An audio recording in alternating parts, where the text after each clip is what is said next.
संकट भारी तुझ विण संसारी, अनाथ नाथे अंबे करुणा विस्तारी, वारी वारी जन्म मरणाते वारी, भारी पडलो आता संकट नेवारी, जय देवी जय। हे आई, माझ्या नवऱ्याला जो वर्षोनवर्ष त्रास होतोय तो लवकरात लवकर बरा कर।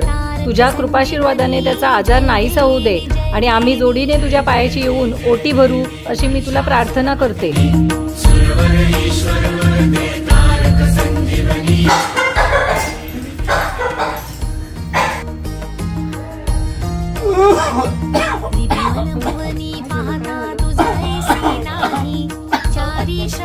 परंतु न बोलवे काही, साही विवाद करिता पडले प्रवाही, ते तू भक्ता लागी पावसी लवला। कोण ग, काय पाहिजे? ताई, 4 दिवस झाले पोटात अन्नाचा कण नाही, काही खायला मिळेल का?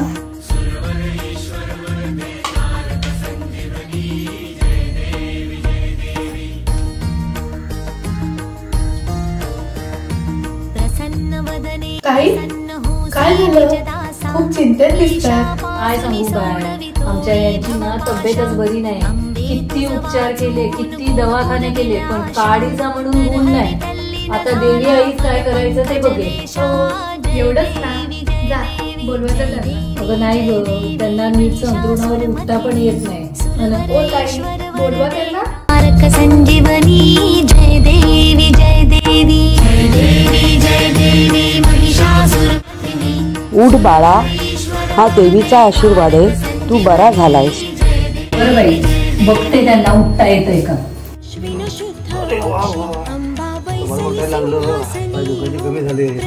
अहो, तुम्हाला बरं वाटायला लागलं? देवीचीच कृपा म्हणायची, देवीच्या कृपेमुळेच हे झालंय। चला तर मग आपण देवीच्या दर्शनाला जाऊया। अहो, पण मगाशी एक मुलगी जेवायला बसली होती, चला बघूया कुठे आहे ती। अहो, कुठे गेली इथली मुलगी? अहो, साक्षात देवी माताच आपल्या घरी आली होती। चला तर मग आपण पटकन ओटी भरून येऊया देवीची।